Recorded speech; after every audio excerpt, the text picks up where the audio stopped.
Well, hello Rabbitohs members and supporters. Welcome to the latest episode of the Rabbitohs Insider. A big game coming up this Friday in the NRL's ANZAC Round when we take on the Gold Coast Titans up on the Gold Coast. Of course, we're wearing a very special jersey and we'll hear more about that later on. First of all, we'll head over to Redfern Oval for our Playmakers segment, brought to you by Zoom Video Communications with Mark Ellison and John Sutton. Then it's our What You Need to Know segment, brought to you by the great team at What If, followed by our Pathways wrap-up with our Head of Pathways, Joe O'Callaghan, also brought to you by What If. And as we said, we're wearing a very special jersey celebrating the 100 years of the Royal Australian Air Force and commemorating the Anzacs and the diggers that have laid their lives on the line for our nation.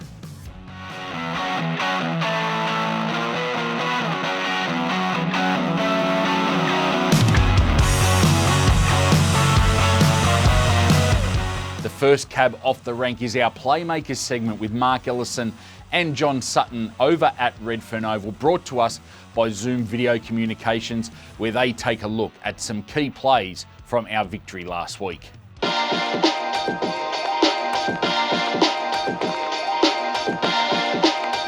Welcome once again to the Playmakers this week, brought to you by Zoom Video Communications. John Sutton joined us again. What a remarkable game last week. Oh, wasn't that an amazing game?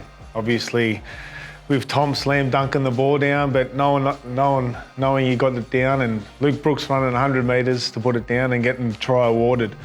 In all my years in football, Sutton, I've never seen anything like it. I mean, I see Tom put the ball down. We all think he scores. I'm thinking, how good is the young Henry's going to taste in the dressing room?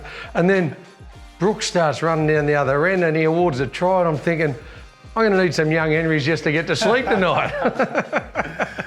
But it was just that sort of game, wasn't it?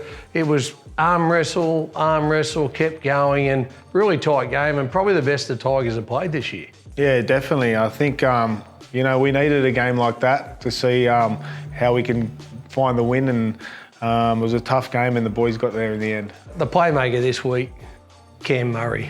What about his game in general, mate? What does he bring to the team each week? Oh, he's probably the best middle forward going around these days, just with his speed around the ruck. He runs the ball really hard, creates quick play the balls for us, and he's D for not a big fella, but he rips in and definitely uses his shoulders. He's got great technique in his D, like 41 tackles for one miss. One miss, we'll have to put him on the bench next week. One miss is not good enough, Camo. Right. Yeah, and I think he ran for 170 odd metres as well. So he's a complete package Cam, he can do it all, and just with his try as well. Obviously, Adam took the ball to the line, and just with his footwork to find that gap and step the fullback, he's just an amazing player, and I'm glad we got him here for a long time. His footwork, it's interesting you bring that up. When he's running the ball, just in general play, he's got a good little step just before the line that gets him that quick play of the ball. But when he made the break the other night, he came to Laurie, and we had Jacob Host was on his outside originally and came back on the inside. After the game I spoke to Cam, he said he'd lost Hosty. He didn't know actually where he was. But just that footwork on Laurie to get past him and get under the post was magnificent. Yeah, I don't think he really needed Hosty. I think he wanted to take on the fullback himself, and obviously he had that little stutter step and scored under the post. So I'm looking forward to seeing Cam get a lot more ball in those situations and hopefully scoring a lot more tries. Tough one this week, Titans on the bounce back. The boys have to really be on their game this week, and I'm sure they can do that, and we'll come away with the 2 points. Yeah, I think the highlight of our year so far is our defence. Definitely. I think we're averaging points against us maybe under 14, so it's definitely been a great part of our first start of the season, the defence, so we just got to keep that up. Go the Rabbitohs this week against the Titans. I know there'll be always our loyal band of supporters that get up there. Nice weekend up in, it is Queensland, but anyway, you can get up there, the sun should be shining, and watch the mighty Rabbitohs go around. It was a thrilling win over the Tigers last week, but we can't rest on our laurels.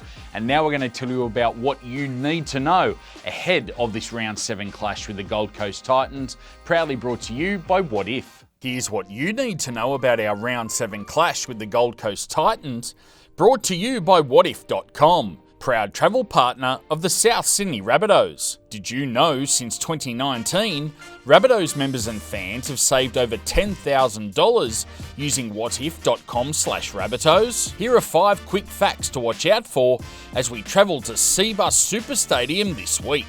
ANZAC Round has always been a time to remember the sacrifices that our servicemen and women have made. This time around, it's the Royal Australian Air Force who are being honoured by both clubs to help commemorate 100 years in the skies.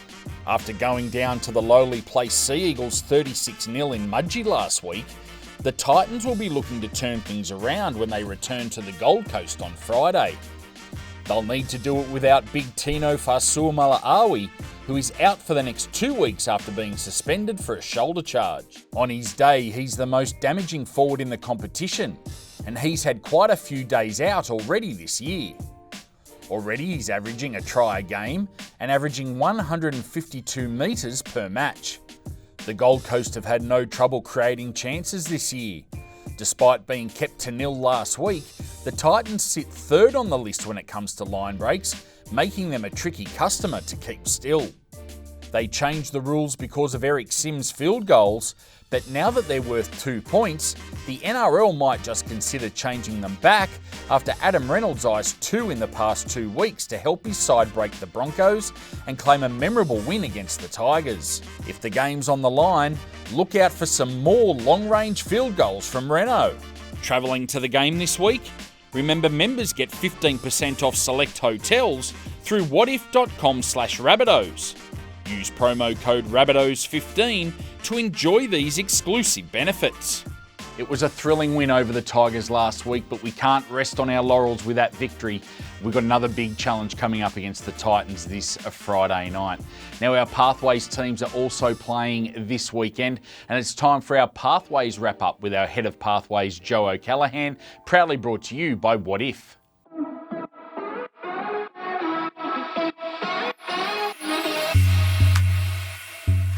Hi guys, welcome to another Pathways Wrap brought to you by What If. We had a massive weekend just going in the Pathways program, starting off with our SG Ball. They played Illawarra in the elimination semi-final 3rd vs 6 down at Leichhardt Oval. Unfortunately, it wasn't the boys' day going down in that one. Illawarra just too good on the day, and best of luck to them and the other 4 teams remaining in the final series. To our SG Ball guys, well done on a massive season, and really looking forward to seeing those guys next year go, especially a lot of them being a year young. And for the older guys now stepping up into the Jersey Flag squad. Into other results from the weekend, out at Stadium Australia, we had our Jersey Flag and our New South Wales Cup. New South Wales Cup kicked the day off, unfortunately going down to a very heavy Western Suburbs Magpies team. And in the Jersey Flag, in a bit of a back and forth game, we went down 28-24 to a top of the team West Tigers in that Jersey Flag comp. This week's interview, we've decided to look at one of our other Black Rabbits EPD squad members, one of our female players who's doing great things in the Harvey Norman Women's Comp this year. Let's hear from Ellie Johnston and her journey so far. Ellie Johnston, 2nd row or in the middle, somewhere in the forwards. And I'm from Foster, Coombe Park. I was actually a netball player until 17, and then I was just in school and I just got picked up for rugby union and I just gave it a go, and then had a really good year of rugby union. Played New South Wales country and made Waratahs training squad in 1 year, so that went really quick as well. And then I got asked to play a local Rugby League 9s comp back home, and I gave that a go, and then it just kept escalating from there. So I played that comp, then I got selected into the New South Wales Country Championships, and that's when I was playing with Rowan, Kylie Hilda and Kezi. And before that, I had probably only played 3 games of rugby league, so that was really hard, that championships. And then I decided to come down here and have a first season. I originally wanted to come down here anyway to give it a go, and I know Souths is a good club, has a good background, good culture, and I just saw it and I was like, you know what, I'm going to go to the trial day. I saw the post a bit before the trial, and I worked my ass off to try and get as fit as I could before it. I remember like the first trial game as well, and I was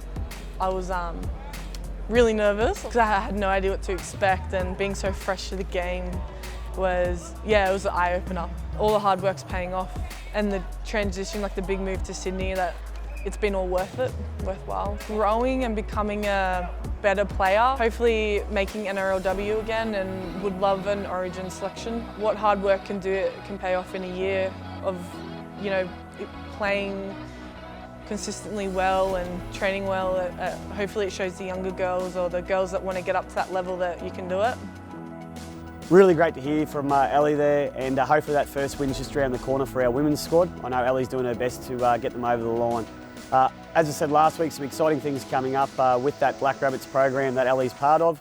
They come back together this Monday, and we've also next week tune in to the Pathways Wrap to have a look at how our first session with our South East Queensland EPD squad went up in Brisbane just gone.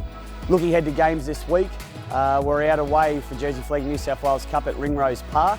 We're taking on the Parramatta Eels, looking to bounce back from our losses on the weekend. We've got Jersey Flegg kicking off at 3:30, and New South Wales Cup will round out the day there at 5:30. And then completing our pathways for the weekend, our women play St Mary's out at the New South Wales Centre of Excellence on Monday night. Hopefully looking, like I said, for that first win. Please check our website as always for details, and stay posted next week. Thanks very much, Joe. I'm sure we're all looking forward to seeing those results from last week turn around this weekend in round 7. Now, as we mentioned earlier, the Rabbitohs are wearing a very special jersey this week. You may have seen it. It's the sky blue Rabbitohs jersey, there to celebrate 100 years of the Royal Australian Air Force. And of course, we commemorate ANZAC weekend with the ANZAC Round in the NRL. Let's have a look at our feature piece on the ANZAC Round.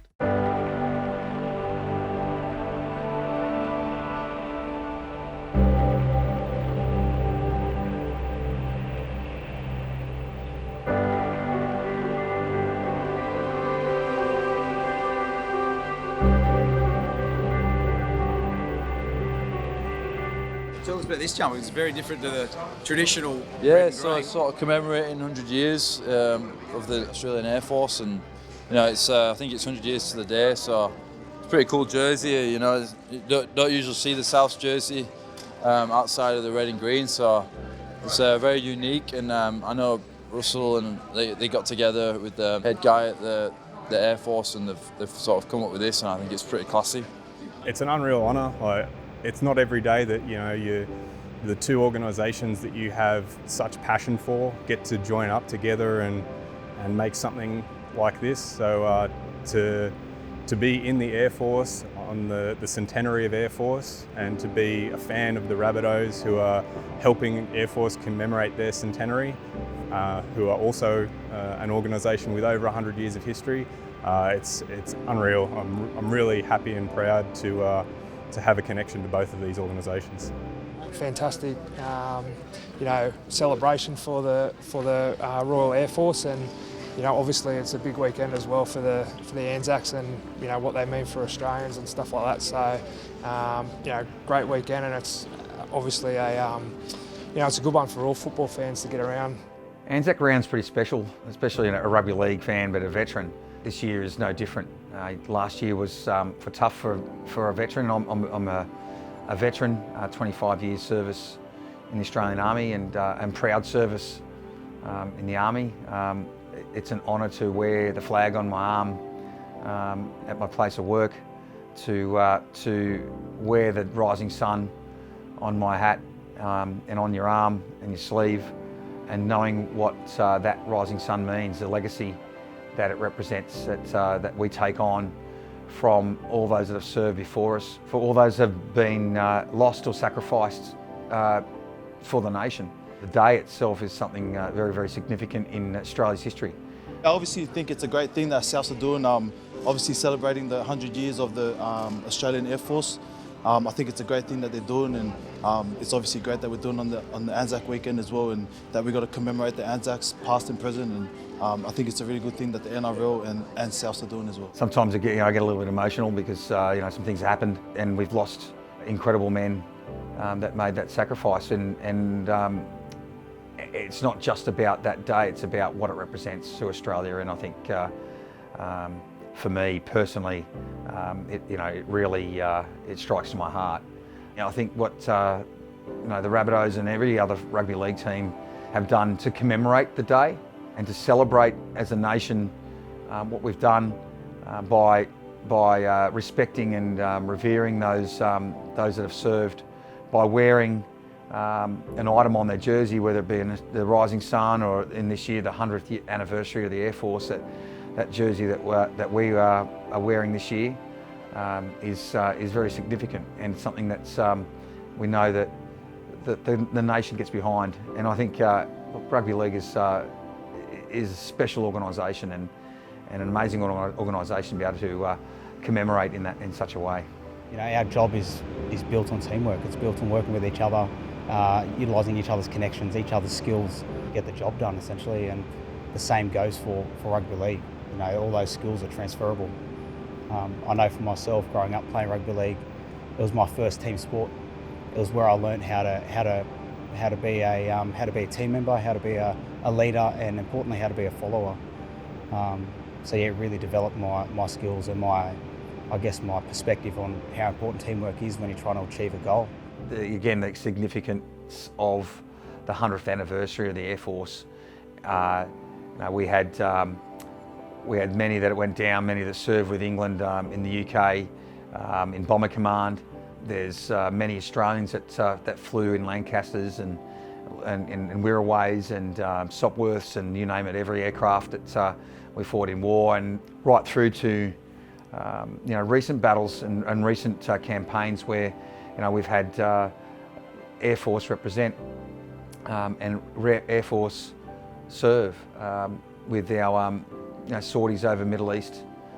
They save lives with their missions, and also for the Air Force in their very important role and probably most significant role in humanitarian aid and disaster relief. When you look back to the Bali bombings, Air Force was right there, and they strategically evacuated many of our survivors of that horrific event, and saved lives. Simple as that. They save lives, and Air Force are probably not so revered by Australians. They always look to the Army and the Navy first, but the Air Force is only a relatively junior or young organisation, being only 100 years young. And to wear that jersey that represent the Air Force in the 100 years is something that's excellent. I'm sure we've got many members that are Air Force veterans and currently serving Air Force that would hang that jersey on their wall with pride.